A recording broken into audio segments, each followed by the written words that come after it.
Puri ng Diyos, puri ng ating Panginoon. Ikaw ba'y mahilig maghanda? Sa Ebanghelyo ngayon, may paalala muli ang Diyos. Pag tayo ay naghahanda, ang imbitahan dapat natin ay yung mga dukha, yung mga pilay, bulag, mahihirap dahil sila ay walang kakayahang magbayad.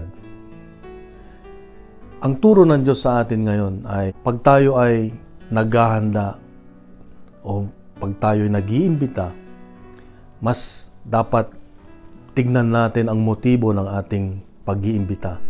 Para lang tayo ay maging sikat, magandang tingin para sa iba. Ito ay walang gantimpala sa Diyos. Ngunit kung ang iniimbitahan natin, ang motibo natin ay para magkawang gawa, gumawa ng kabutihan, Diyos mismo ang gagantimpala sa atin. Kaya kapatid, ito ang paalala ng Diyos sa atin ngayon na tignan natin ang puso natin sa paggawa ng kabutihan.